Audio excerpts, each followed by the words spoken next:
ಸರ್ವರಿಗೂ ನಮಸ್ಕಾರ. ಮೌಲ್ಯ ಚಾನಲ್ಗೆ ಸ್ವಾಗತ. ಪ್ರಸ್ತುತಿ ಭಾಗೀರಥಿ ಹೆಗಡೆ. ಇವತ್ತು ನಾವು ಸರ್ವಜ್ಞನ ವಚನಗಳಲ್ಲಿ ಪಾಪ ಪುಣ್ಯದ ಫಲಗಳ ವಿಚಾರವಾಗಿ ತಿಳಿದುಕೊಳ್ಳೋಣ. ಸರ್ವಕಾಲಿಕ ಸತ್ಯವನ್ನು ಪ್ರತಿಪಾದಿಸಿದ ಕವಿ ಸರ್ವಜ್ಞ. ಸರ್ವಜ್ಞನ ವಚನಗಳು ಇಂದಿನ ಮಕ್ಕಳು, ಯುವಜನಾಂಗ ಹಾಗೂ ಸಮಾಜಕ್ಕೆ ದಾರಿದೀಪವಾಗಿದೆ. ಶರಣನಲ್ಲಿ ಶ್ರೇಷ್ಠರಾದ ಕವಿ ಸರ್ವಜ್ಞನು ಸುಮಾರು 7,000 ತ್ರಿಪದಿಗಳನ್ನು ರಚಿಸಿ ವಚನಗಳ ಮೂಲಕ ಮಾನವೀಯ ಮೌಲ್ಯವನ್ನು ಎತ್ತಿ ಹಿಡಿಯುವಂತಹ ಕಾರ್ಯವನ್ನು ಮಾಡಿರುವರು. ಮೊದಲು ಪಾಪ ಪುಣ್ಯದ ವಿಚಾರವಾಗಿ ಸಾಮಾನ್ಯ ವಿಚಾರವನ್ನು ತಿಳಿದುಕೊಳ್ಳೋಣ. ಕರ್ಮ ನಿರಂತರಂ ಪಾಪ ಪುಣ್ಯಂ ದೈವ ನಿರ್ಣಯಂ. ಅಂದರೆ ಕರ್ಮ ಎಂದರೆ ಕೆಲಸ ನಿರಂತರವಾಗಿ ನಡೆಯುತ್ತಿರುತ್ತದೆ, ಆದರೆ ಅವುಗಳ ಫಲಿತಾಂಶವಾದ ಪಾಪ ಮತ್ತು ಪುಣ್ಯಗಳನ್ನು ದೇವರು ನಿರ್ಧರಿಸುತ್ತಾನೆ ಎಂದರ್ಥ. ಇದು ಮನುಷ್ಯನ ಪ್ರಯತ್ನಗಳಿಗಿಂತ ದೈವಿಕ ಇಚ್ಛೆಯೇ ಮುಖ್ಯ ಮತ್ತು ಅಂತಿಮ ಫಲಿತಾಂಶಗಳನ್ನು ನಿಯಂತ್ರಿಸುತ್ತದೆ ಎಂಬ ವಿಧಿಯ ತತ್ವವನ್ನು ಎತ್ತಿ ಹಿಡಿಯುತ್ತದೆ.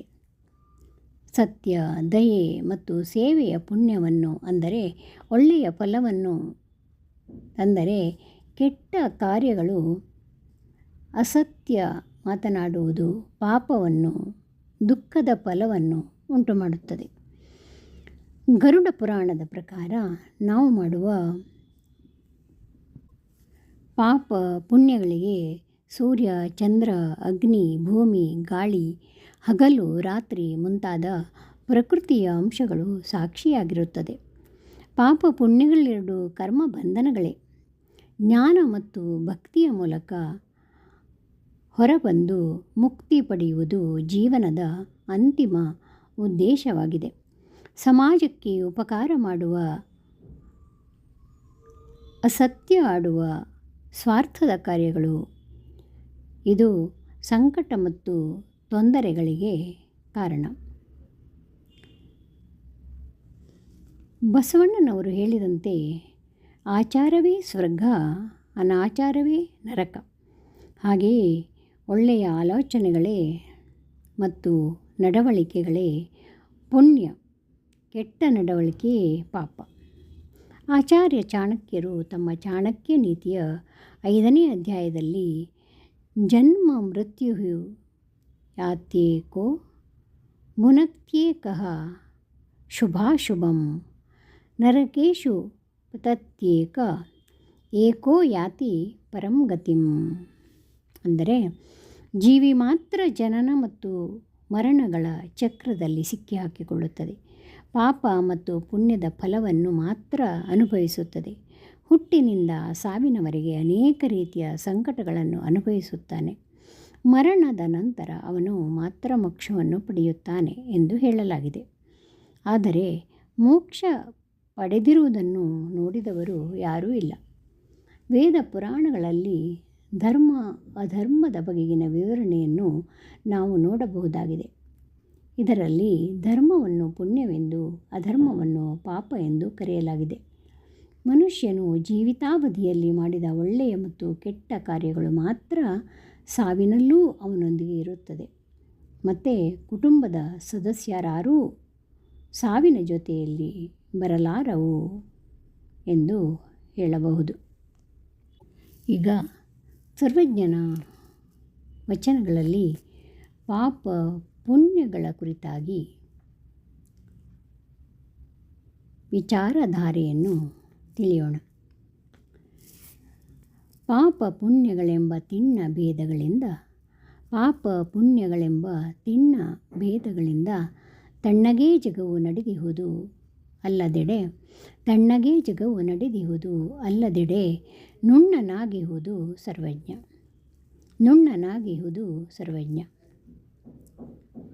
ಅಂದರೆ ಪುಣ್ಯ ಪಾಪಗಳೆಂಬ 2 ಮುಖ್ಯ ಭೇದಗಳಿರುವುದರಿಂದಲೇ ಈ ಜಗತ್ತು ಶಾಂತ ರೀತಿಯಿಂದ ನಡೆದಿರುವುದು.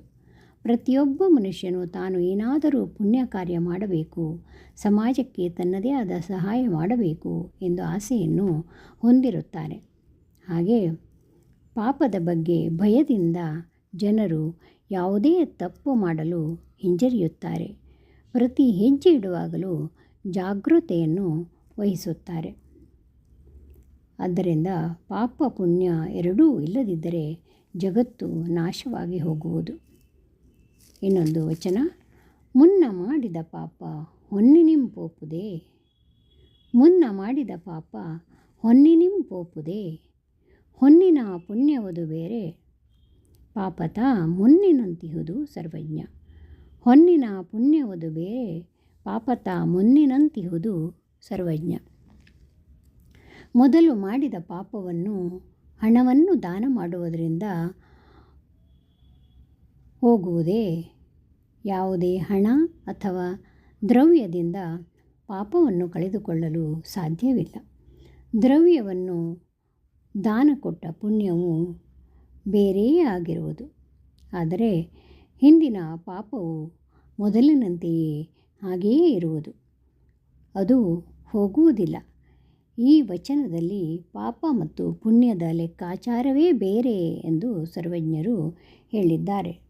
ಒಂದನ್ನು ಇನ್ನೊಂದರಿಂದ ತೊಳೆದುಕೊಳ್ಳಲಾಗುವುದೂ ಇಲ್ಲ, ಕೊಂಡುಕೊಳ್ಳಲು ಸಾಧ್ಯವಿಲ್ಲ ಎಂಬುದನ್ನು ಇಲ್ಲಿ ಸೂಕ್ಷ್ಮವಾಗಿ ಈ ವಚನದಲ್ಲಿ ಸರ್ವಜ್ಞರು ಸ್ಪಷ್ಟೀಕರಿಸಿದ್ದಾರೆ.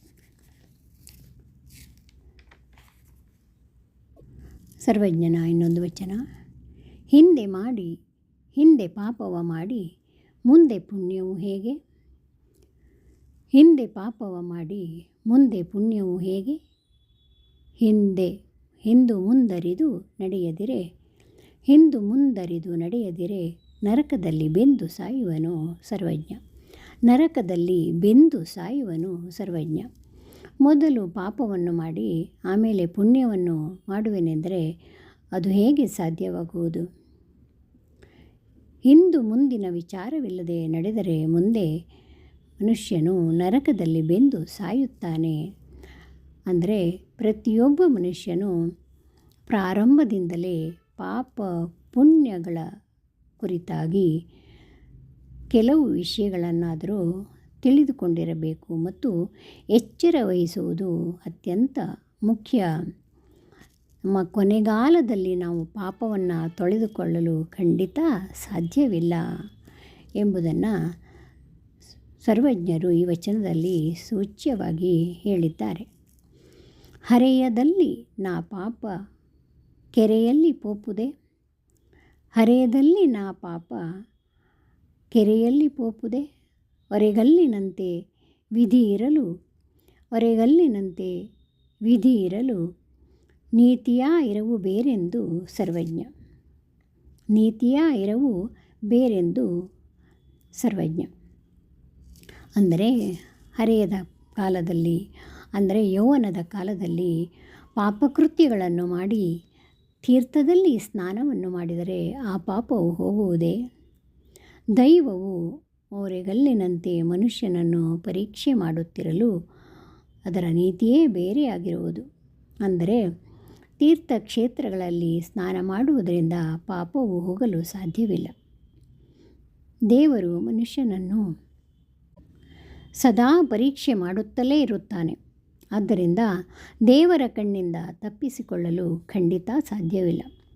ಪಾಪಕೃತ್ಯಗಳಿಗೆ ದೇವರ ನೀತಿಯೇ ಬೇರೆಯೇ ಇದೆ ಎಂಬುದು ಈ ವಚನದ ತಾತ್ಪರ್ಯವಾಗಿದೆ. ಇನ್ನೊಂದು ವಚನ, ಅರಿಯದೆಸಗಿದ ಪಾಪ ಅರಿತರದು ತನಗೊಳಿತು, ಅರಿಯದೆಸಗಿದ ಪಾಪ ಅರಿತರದು ತನಗೊಳಿತು, ಅರಿತರಿತು ಮಾಡಿ ಮರೆತವನು ತನ್ನ ತಾನಿರಿದುಕೊಂಡಂತೆ ಸರ್ವಜ್ಞ. ತನ್ನ ಇರಿದುಕೊಂಡಂತೆ ಸರ್ವಜ್ಞ. ತಾನು ತಿಳಿಯದೆ ಅಜ್ಞಾನದಿಂದ ಮಾಡಿದ ಪಾಪವನ್ನು ತಾನು ಹಿಂದಿನಿಂದ ತಿಳಿದರೆ ತನಗೆ ಹಿತವಾಗುವುದು. ಯಾವುದೇ ಕಾರ್ಯ ಮಾಡಿದ್ದು ತಪ್ಪು ಎಂದು ತಿಳಿದಾಗ ಅದನ್ನು ಮತ್ತೆ ಪುನಃ ಮಾಡಬಾರದು, ಬಿಟ್ಟು ಬಿಡಬೇಕು. ಪಾಪಕ್ಕೆ ಪಶ್ಚಾತ್ತಾಪವೇ ಪ್ರಾಯಶ್ಚಿತ ಎಂದು ಹಿರಿಯರ ಹೇಳಿರುವ ಮಾತು. ಆದರೆ ತಿಳಿದೂ ಪಾಪ ಕಾರ್ಯಗಳನ್ನು ಮಾಡಿ ಅದನ್ನು ಮರೆಯುವವನು ತನ್ನನ್ನು ತಾನೇ ಇರಿದುಕೊಂಡಂತೆ ಆಗುವುದು ಅಲ್ಲದೆ ಮುಂದೆ ಅವನು ನಿಶ್ಚಯವಾಗಿ ನಾಶ ಹೊಂದುವನು ಎಂಬುದು ಸರ್ವಜ್ಞರ ಈ ವಚನದ ತಾತ್ಪರ್ಯವಾಗಿದೆ. ಈಗ ಇನ್ನೊಂದೆರಡು ಸರ್ವಜ್ಞನ ವಚನಗಳಲ್ಲಿ ಪುಣ್ಯದ ಮಹಿಮೆಯನ್ನು ಕುರಿತಾಗಿ ತಿಳಿಯೋಣ. ಪುಣ್ಯತನಗಳುಳ್ಳ ವರ ಮನ್ನಣೆಯ ಪಿರಿದಕ್ಕೂ ಪುಣ್ಯತನಗಳುಳ್ಳವರ ಮನ್ನಣೆಯು ಪಿರಿದಕ್ಕೂ ಹಣ್ಣಿದ್ದ ಕಾರ್ಯ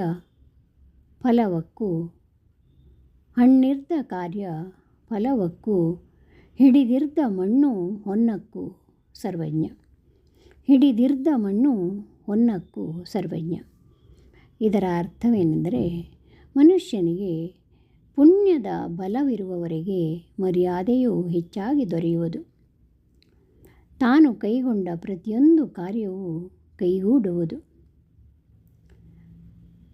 ಇದರ ತಾತ್ಪರ್ಯವೇನೆಂದರೆ, ಮನುಷ್ಯನಿಗೆ ಪುಣ್ಯದ ಫಲ ಇರುವವರೆಗೆ ಆ ಸಮಯದಲ್ಲಿ ಮಣ್ಣೂ ಕೂಡ ಹೊನ್ನಾಗಿ ಪರಿಣಮಿಸುತ್ತದೆ.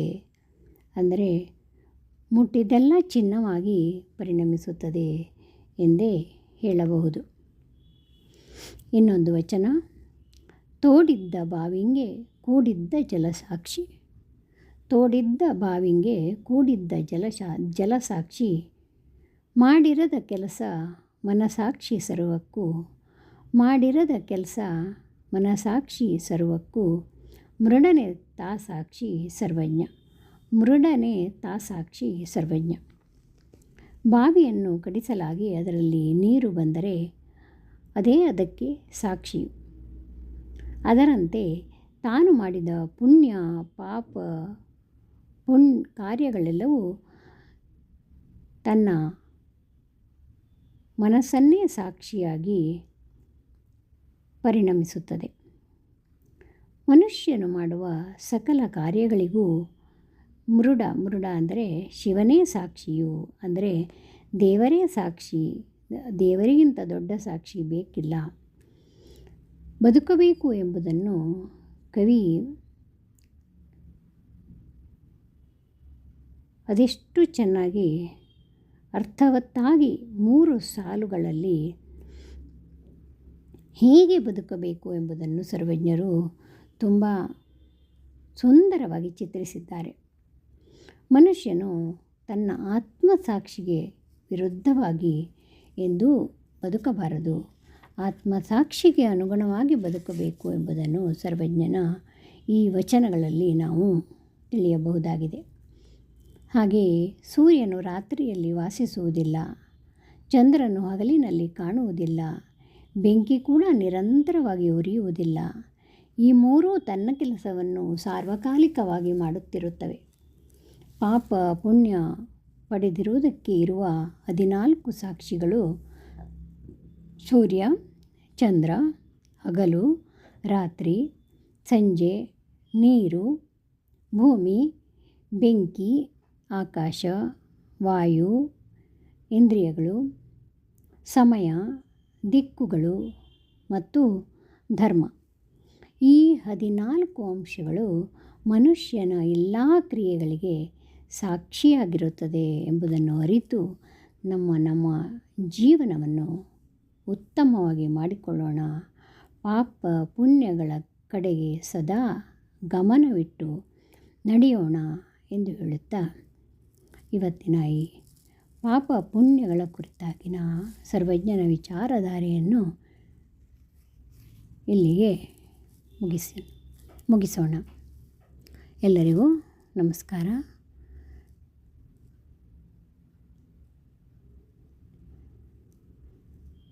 ಲೈಕ್ ಮಾಡಿ, ಶೇರ್ ಮಾಡಿ ಮತ್ತು ಸಬ್ಸ್ಕ್ರೈಬ್ ಮಾಡಿ.